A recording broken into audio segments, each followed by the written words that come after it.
5 smart tactics to leave an avoidant, emotionally unsettled. Let's get one thing straight. This isn't about playing games. It's about shifting the dynamic with someone who consistently avoids emotional depth, dodges commitment, and leaves you feeling like you're the only one doing the work.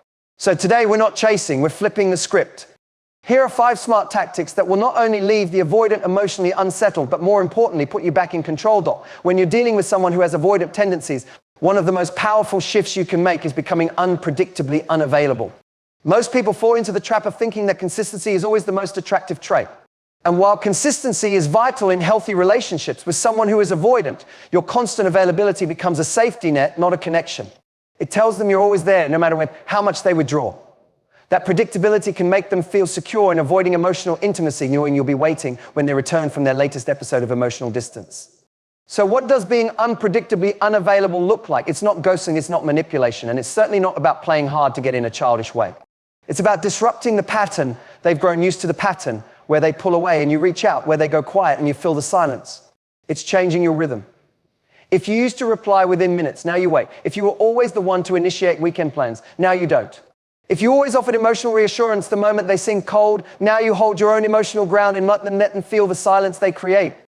You're not punishing them, you're showing them a world where you're not orbiting their mood. And this subtle shift can be deeply unsettling for an avoidant because it forces them to sit with a question they're not used to asking. They're pushed too far this time. That uncertainty challenges their control over the situation. They've gotten used to you being the emotionally available one, the one who shows up no matter how many mixed signals they send. But when you become less predictable, when your attention is no longer guaranteed, you start to rewire the dynamic. What's important here is your energy. Don't do this with bitterness or passive aggression. Do it with calm, quiet confidence. You're simply busy. You've got your own life. You're no longer sitting by the phone waiting to decode the latest confusing message. You are centered. You are emotionally self-sufficient. You're not trying to create a reaction. You're just no longer making them the center of your emotional world. This tactic works because it shifts emotional labor back to them. For the first time, they're the ones noticing a gap. They're the ones wondering why you haven't reached out. And even if they don't say it, it unsettles them. That emotional space you used to fill with reassurance, chasing, or over-communicating is now empty, and that void is a mirror they're not comfortable looking into. Avoidants often stay comfortable in relationships where they don't have to engage deeply, where the other person does the emotional lifting. But when you become a little harder to reach, when your responses become a little less frequent, and when your presence isn't so predictable, they're forced to reckon with their own discomfort. That's where change begins. Setting boundaries without a lecture is one of the most powerful moves you can make when dealing with an emotionally avoidant person. Often, when we feel hurt or dismissed by someone who's pulling away, the instinct is to explain, to try to get them to understand how their behavior affects us, to plead for clarity, to cork it out until something shifts. But here's the hard truth. Avoidant people don't respond to lectures. They don't lean into long emotional conversations. In fact, the more words you use to try to get through to them, the more they retreat into their shell. They hear intensity, not clarity, not connection. So instead of explaining your standards, show them. And the way you do that is through calm, unapologetic boundaries. If someone flakes on you repeatedly, instead of sending a 3-paragraph text about how you feel disrespected, you simply say, I don't chase connection. I reciprocate it. That one sentence carries more weight than a long emotional essay. Why? Because it's clear. It doesn't beg. It doesn't blame. It states your value and exits the conversation. Boundaries like this are unsettling to avoidants because they interrupt the emotional script they're used to. They often expect people to either cling harder or eventually implode. But when you calmly step back without fanfare, you remove their control over the emotional rhythm. You're no longer reacting, you're responding on your terms. That changes everything. This doesn't mean being cold or shutting people out prematurely. It means showing that your emotional energy is earned, not handed out freely to someone who doesn't value it. When they sense they can't provoke a dramatic reaction from you, when they realize you're not going to plead for closeness or over-explain your worth, it creates a discomfort they're not used to confronting. They are forced to consider your silence, your absence, and your standards. That silence, it echoes louder than any speech. Here's the key. Your boundaries should be firm but graceful. No eye rolls, no sarcasm, no ultimatums, just clarity. If they ghost for days and then casually text, don't explode or guilt trip them. Just respond on your time or not at all. If you do reply, make it minimal and grounded. You're not here to punish, you're here to protect your peace. The mistake most people make with boundaries is they try to convince the other person to agree with them. But a true boundary doesn't need approval. It's not a debate. It's a decision about how you allow yourself to be treated. And that decision, when communicated with calm conviction, sends a strong message. You don't get unlimited access to me just because I care about you. And that's what ultimately unsettles the avoidant person. They're not used to someone who can walk away without drama. They expect emotional explosions, not emotional intelligence. When you set boundaries without the performance, you show strength. You create space.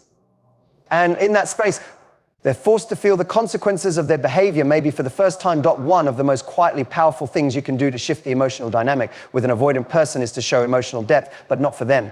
Avoidants are often attracted to warmth, depth, and intimacy, but the moment those qualities are directed at them, they feel overwhelmed or pressured. So they retreat, creating a push-pull dynamic that leaves you confused and questioning your own emotional needs. But what if you stopped directing that emotional energy toward them altogether and started radiating it into other areas of your life? That's when things start to shift.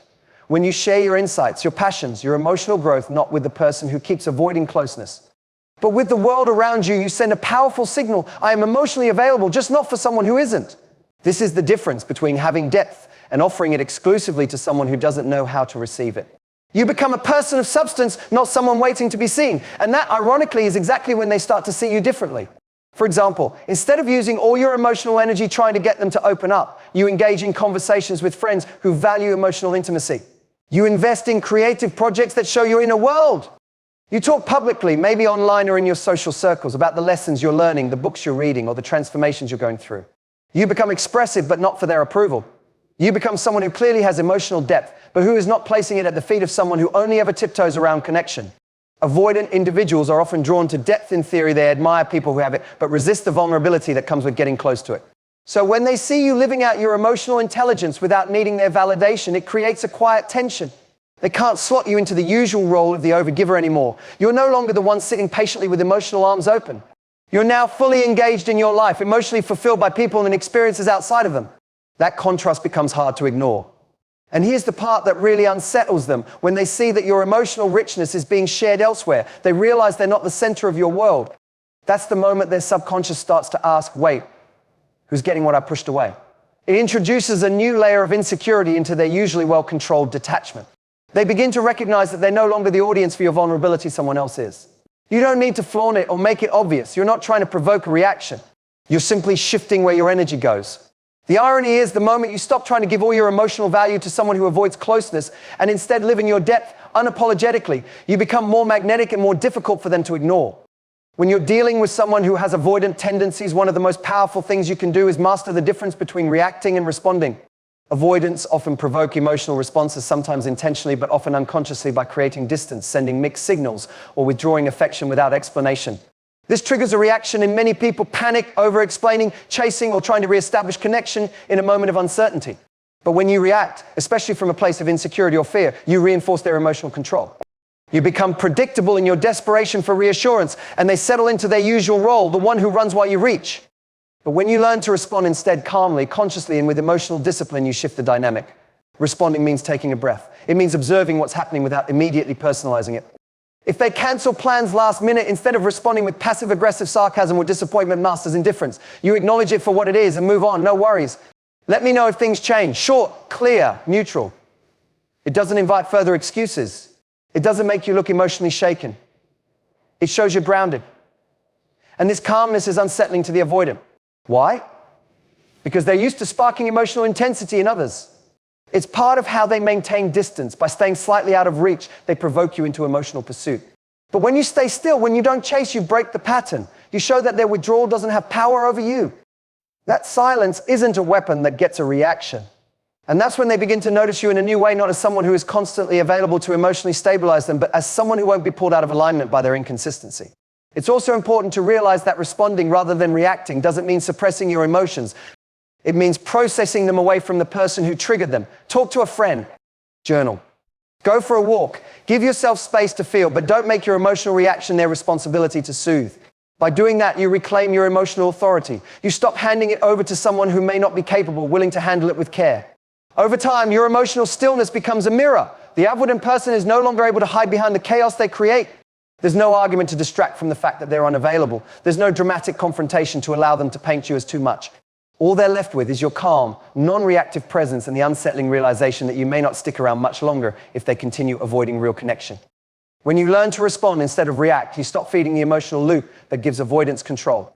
You introduce emotional maturity into a dynamic that thrives on uncertainty. And perhaps most importantly, you send a message through your composure: I'm not here to fight for scraps of connection. I'm here to be met. One of the most impactful yet underrated moves you can make in an emotionally imbalanced dynamic, especially with someone who is avoidant, is choosing to exit with quiet confidence. Not with anger, not with drama, not with a last-minute plea to make them realize your worth, but with grace, clarity, and complete emotional self-control. When you're dealing with someone who avoids vulnerability and commitment, they often expect one of two things when things fall apart: a dramatic meltdown or a desperate attempt to fix things. Both responses reaffirm their belief that closeness equals chaos and that detachment is safer. So when you walk away without the performance, without the final emotional speech, without a storm of "you should have treated me better," you immediately disrupt their expectations. Avoidants don't know what to do with silence that carries power. When you leave without needing closure from them, when you don't need them to understand why you're walking away, you signal something profound. You're not dependent on their validation anymore. That absence speaks louder than anything you could have said in a moment of frustration. Leaving quietly doesn't mean you're bottling your emotions or pretending you weren't affected. It means you've processed the pain internally rather than making it their responsibility to witness or validate. And when you do this, you hold on to your dignity. You choose self-respect over emotional chaos. You walk away without leaving pieces of yourself behind, scattered in unanswered texts or over-explained paragraphs.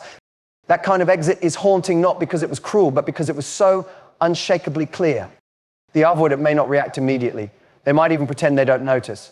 But make no mistake, they feel the shift. Avoidants are deeply sensitive beneath the surface. They just don't know how to express it. When someone who once chased them stops trying altogether, it destabilizes the quiet control they thought they had. They start wondering, why didn't she fight this time? Why does this feel different? That question lingers in the background, quietly unsettling them in the very space they once used to run from closeness. And here's the other piece. Your silence creates a gap that they can't easily fill. They may try to move on quickly or distract themselves, but what you gave, your warmth, your presence, your consistency, isn't easily replaced. Most people, especially those who are emotionally guarded, take real connection for granted until it's no longer accessible. And when you leave without noise, you make it crystal clear. Access to you is a privilege, not a guarantee. It's tempting to want the last word, to make them see what they lost, but true confidence doesn't need a mic drop. It's felt in your absence. It's seen in your ability to walk away without needing to be seen. In a world full of people who scream for attention, disappearing with grace is a rare, unsettling kind of power. It's the kind of power that makes people look back not out of guilt, but out of curiosity and regret. Thank you for giving me the space to speak to something so personal and real. If any part of this resonated with you, hold on to it not just for a moment of clarity, but as a daily reminder of your worth. You don't need to fight to be seen by someone who's hiding. You only need to stand firmly in who you are and let your silence do what your words no longer need to. Take care of your heart. Protect your energy. And remember, your peace is never too much to ask for. Until next time, thank you and keep showing up for yourself with strength and love.